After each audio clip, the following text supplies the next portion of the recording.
Good morning, everybody. I'm Ed Parcaut here, Brian Galke, and we're Aces53. That's right. How's it going, Mr. Brian? It's going good. Allergies kicking my butt. Otherwise, good. Yeah, my dog, my older dog, my wife's dog is kicking my butt. Oh, yeah.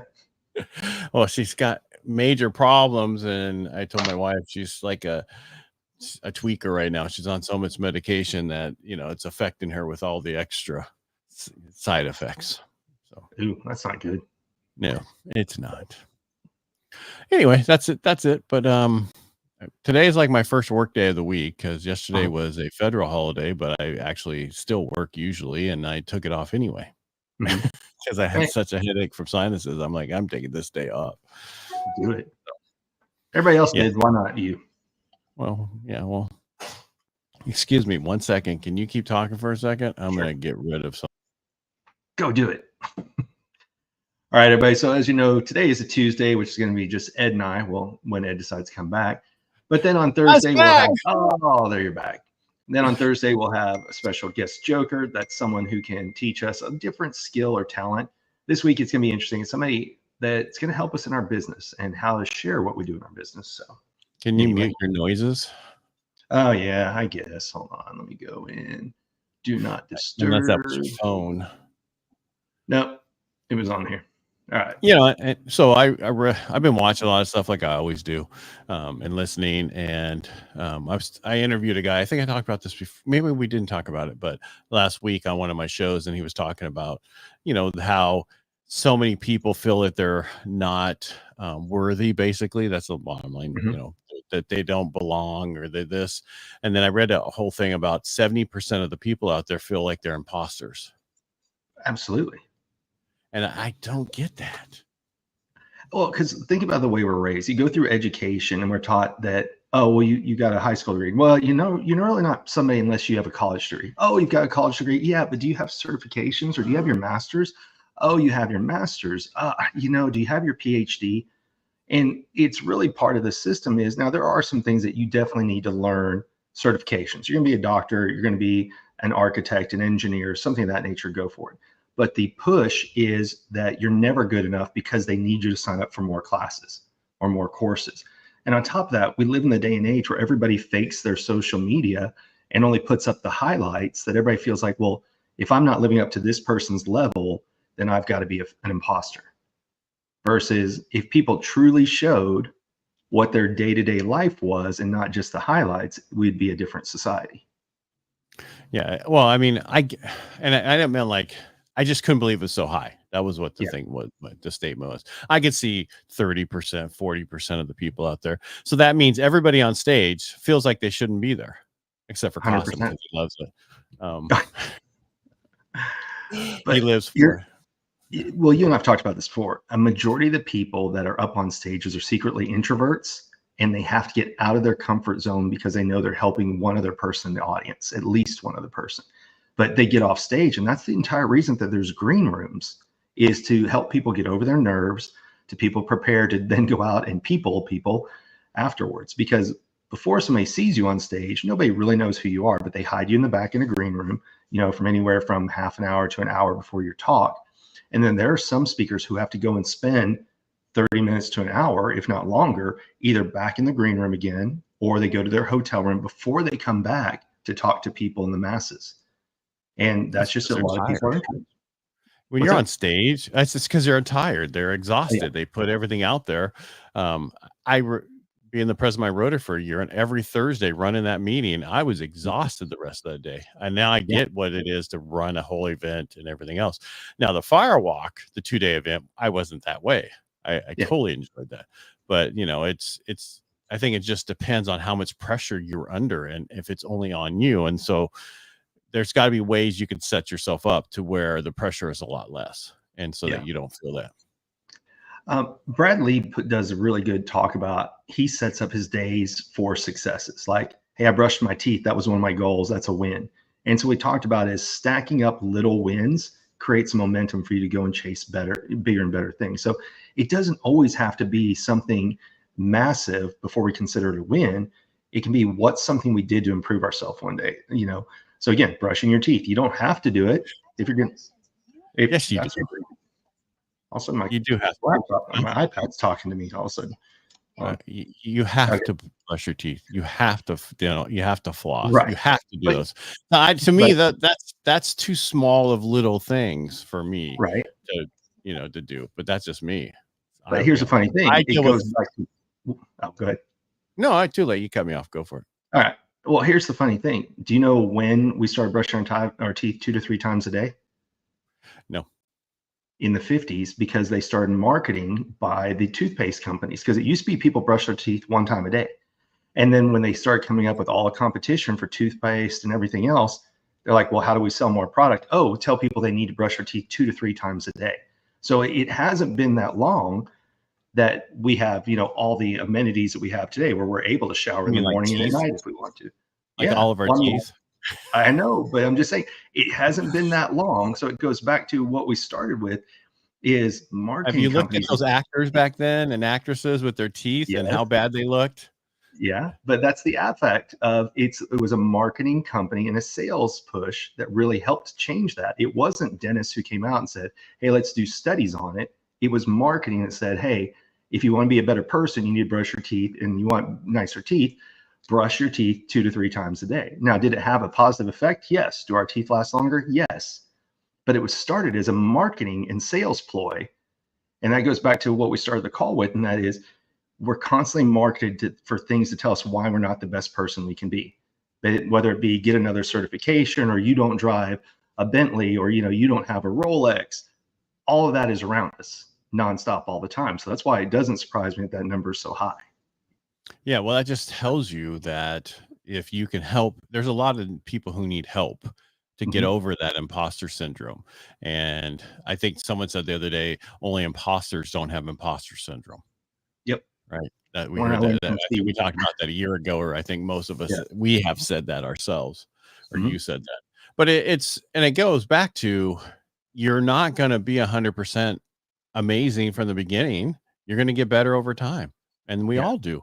So don't worry about it. Just get going. Stop worrying about being great about it. The longer you take to get going on something, is the less money you're going to make off of it down the road. You know what Yeah. I mean? Get going now. Stop messing I around. was on a podcast with Steve and I are speaking at Bridgepoint Conference next month. And so one of the hosts, I was on her podcast this week, and we talked about what's the hardest thing when you got into your business. And mine was making less than I made 30 years or 21 years ago, my first year in business. But you don't see people post about stuff like that. All people want to post about is their celebrations and their successes, not the struggles. And you've mentioned this before, but for anybody who's new to listening to this, one of your hardest things was to get people to come on Inner Edison and talk about their failures, because people are afraid to do that. Oh, you I'm there? sorry. That So looked like you everything's. froze for a moment. I was froze because I was reading. Gotcha. Now I'm trying to find the thing I was listening to, so I can say Mhm. that I talked about it last week. The book I was listening to, 12 week. I think it was 12 months to 12-week a year. million. Oh, 12 okay. months to a million or something like that. And in Mhm. that they were talking about, no, I'm on a totally different book. That's why I'd have to take longer to pull it up. But in their states, your first year in business, don't Mhm. expect to draw an income. You need to Right. put that money back into your business to grow your business. If you're pulling income from your business your first year, it's not going to be successful Right. as it could be. And I think a lot of people go into business thinking they're going to make money from it. And in reality, you got to build it. It takes Mhm. time to build your business. You can't just go, there are exceptions to every rule out there, but not, Right. everybody I've talked to, of it's 15 years of overnight success. Yeah. You only know Um, about, you never know about the struggles. You only know about the wins. That's exactly what we see. And it's no different. Actors and actresses. I had a book when I was a kid that was something I like had two. you had 2 books? It was what were they before they were famous? And it went through all the famous actors and actresses and what were their first jobs that were out there. I was Well, trying to yeah, find, a okay, lot of, go ahead. Andy Frisella, and this is what I like about him. If you don't know who he is the CEO, or he's the owner of First Form. So number 1 ST and then PHORM. So it's a supplement company. But in all of his, he talks about they rented the store for the supplements. They slept on the floor on a mattress in the back. And I think their first year they made like $872 at the end of the year. Now his company is generating 175 million a year, but that's not where he started. And you, because you're a big fan of Alex Hormozi, Alex shows the pictures of his mattress on the gym floor they slept on for what, a year or two when he was building Gym Launch. I don't know that story. I only know the current stuff. Yeah. So, he goes through it in his first book about sleeping on the gym floor and things of that nature. But to your point, you have to know how to talk about what your business will be even before it's there, because you have to have the ability for that to be infectious to other people to make them want to join you on the journey. Right. Well, I think people don't understand, what are you willing to give up to get? That's thrown. People don't talk about that anymore. Everybody talks about how easy and how quick I can get there. Well, the social media influencers and everything else that you hear, the 10% are putting the content out. 80% of that 10% have no idea what they're talking about. Right. Yeah. Well, and people aren't willing to give up. And that's the question. Right. You have to be able, what is the sacrifice? Nothing good is easy. It takes sacrifice to do stuff. A good marriage is not easy. It's hard. A good relationship in general, anything is difficult. You have to work at it. And I don't think people understand that. They know. There was it's in Vegas. I don't remember the name of it, but it was an obstacle course that they do for corporate retreats and stuff. First Sight, I think was the name of it. And there was one exercise that the only way to get from one trapeze once you're up there down to the other one is you have to let go of the other one, or you can't reach. It's physically impossible. So you have to let go of one and then jump. And that was the biggest struggle for a lot of people, is they didn't want to let go of the one that felt safe to get to the next step. And I know they design all of these as an analogy that you can walk through, but that is why a lot of obstacle courses are there. So if you ever get a chance to go do one, go and do it, because it's interesting to see it in physical form, and we struggle with it mentally all the time. Right. And you need to, it's the same thing about walking on coals, right? And when we do our fire walk, you can't get from one side to the other unless you take your first step. But once you take that first step, you're going to keep going. Yeah. It's that's momentum. The difference. Yeah. Well, just because you're not going to stop, because you're going to keep walking. And that's the guy who's put the fire. He goes, all I got to do is get you to take that first step, because you're going to keep going after that. There's a good analogy. Somebody, I can't remember who was telling the story last week, but it was talking about a jet plane. You know, a jet plane is, first you have to load everything up at the gate. You have to prepare, do a safety check, get things in order. Then once you get on the runway, you still have to have such a long amount of runway before you can ever exceed or receive thrust to get off the ground. Now, once you're off the ground, it's easy to climb. But without all that momentum, where they were just building slowly over time, planes don't take off like this, like for like Harriers and now newer ones, but everybody gets the analogy. You have to have a runway where you're starting to get faster speed, and then finally you can have liftoff. And that's what a lot of careers are like. Or going to the gym. You go to the gym, if you haven't been in a while, the first few days are going to suck. The first few weeks are going to suck.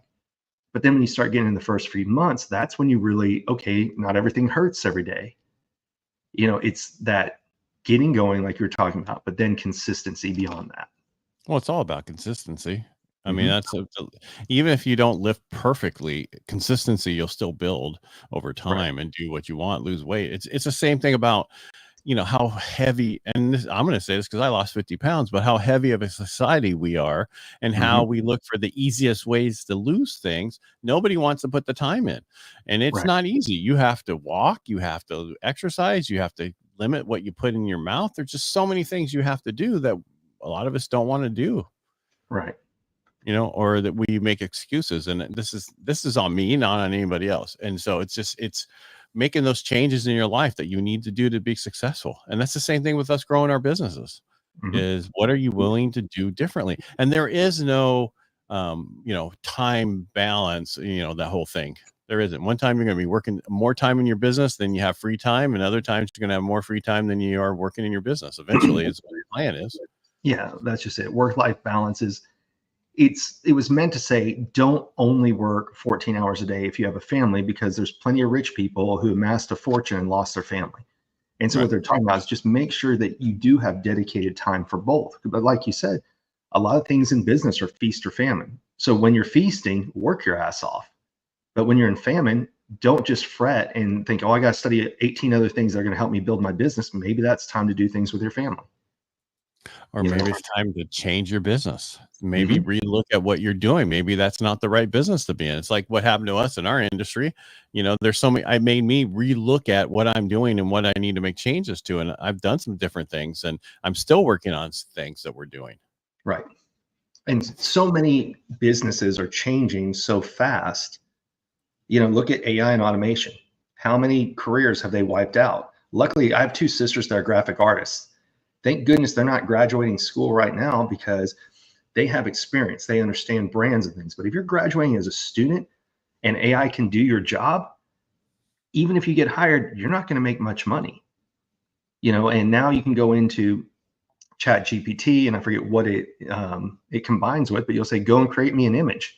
So you don't have to hire graphic artists anymore. You can go to Canva, design your own logo. You don't, that's not even AI. I mean, it is to a degree, but so many people can do so many things on their own with technology now that used to require outside experts.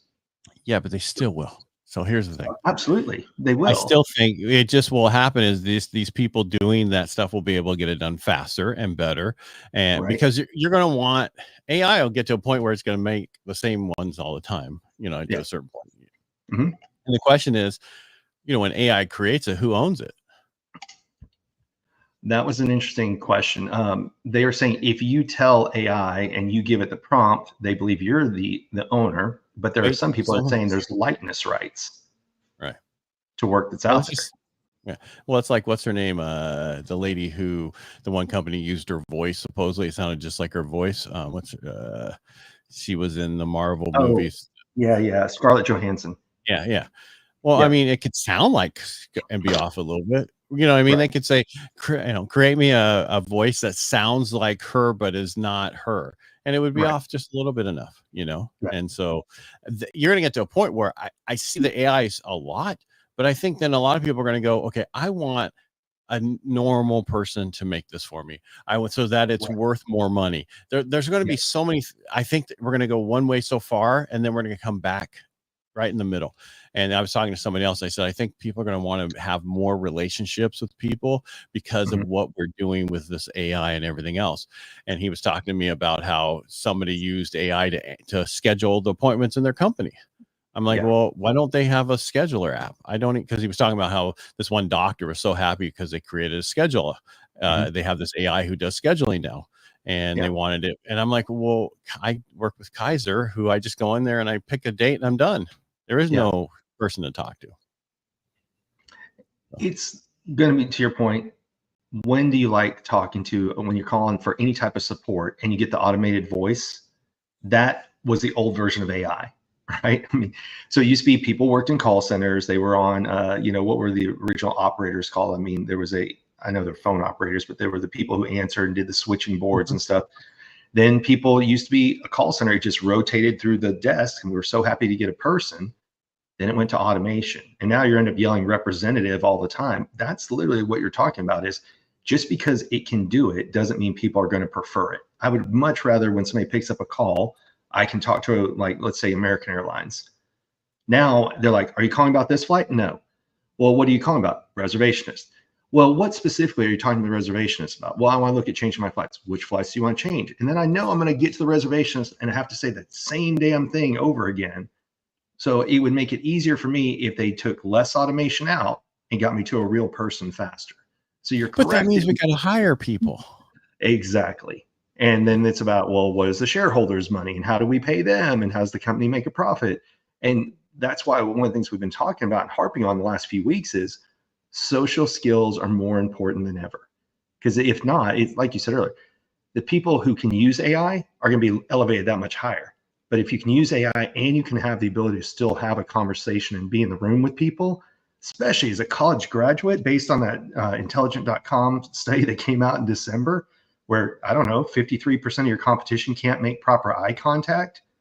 If you can learn that alone, that puts you that much higher because a lot of the people that are in positions of power still want command and control. You need to be in the room. You need to have your Zoom camera on. I want to see your face. And a lot of big deals are closed in person versus online. Yeah. City asked me to come down and sit on a panel for interviewing for some local people, and there was 3 of them out of the 7 didn't even look at you when you asked them questions. They looked down the whole time. And I'm like, okay, that does not work for me, and it's going to. I just think we went so far with because the one thing I had the discussion last week with the guy, and he's like, well, I don't think so. He didn't think it was going to do that because everybody's in their phone. I said, yeah, there's about a 12-year generation that's totally in their phone all the time, but then there's younger people who are like, this phone is great, but I want to have a life. Yes. Well, we're seeing that. Look at the amount of companies now. This is a kind of a double whammy here, but a lot of companies have recently gone to flex time instead of PTO. Now, the reason for that is twofold. Number one, PTO you have to accrue on the books, which means that you're eventually going to have to pay out the people unless you steal it from them because you say it's going away and you don't pay them out for it. That sounds like that's a personal statement there. That's exactly. I got to dig in.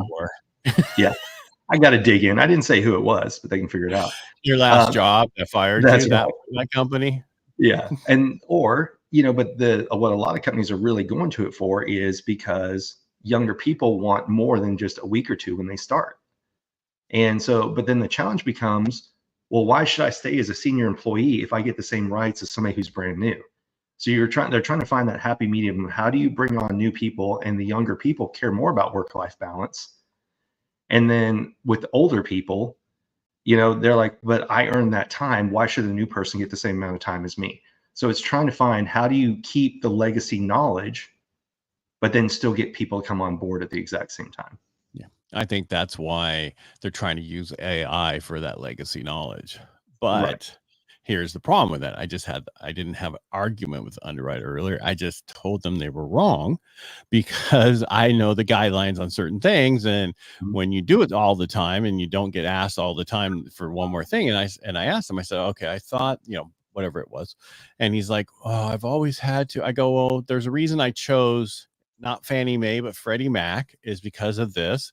I said, you don't have to look at it right now. Just go ahead and research it and then get back to me because I know you got a lot to do. And so while we've been on, they left a message saying, you just need to do it the way you said you needed to do it. Right. and the reason I do that is because when I first got started in the business, I didn't want someone to tell me whether or not this loan was going to get approved. I had to wait for somebody else to tell me. So I researched all the guidelines for VA and I knew them like the back of my hand. And there was many times underwriter or a processor or somebody else told me that it couldn't be done. And then I would tell them to go to this page and this paragraph at this thing and then read it and they'd see that it could be done just because I don't, it's that whole thing. So what I'm getting at is, even though we have all these tools out there, you still need to know stuff. Agreed. And that's where legacy knowledge comes in. And one of the reasons that people right out of school, we're not bagging on people out of school. We all got out of some type of school, but there's a difference between book knowledge and real life knowledge. And that's where a lot of companies make the mistake of they think, oh, well, let's get rid of the people who have the higher salaries, not realizing the knowledge gap that goes along with it.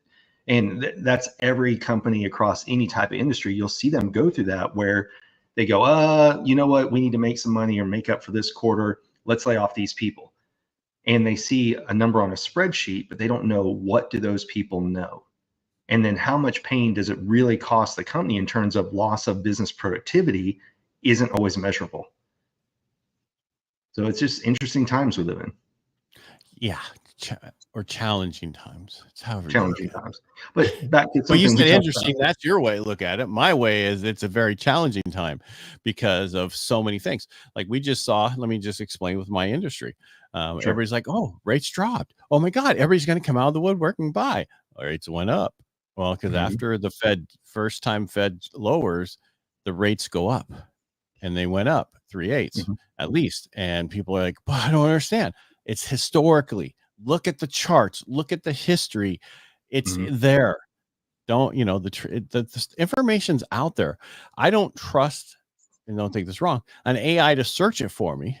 Right. Because they can make changes to it or skew it depending on who wrote it. So be careful where you get your information from, is all I'm getting at. I'm not saying it's bad, because I Right. used AI the other day to tell me how to upload certain things and how to create certain things in high level, which was Mhm. correct. But I'm just Yeah. saying you never know. So Agreed. Well, it's no different when we used to pick up a book. We go, okay, trust them because they had enough knowledge to write a book, but you still don't have a way to verify. And then it became, well, Google it, then YouTube it.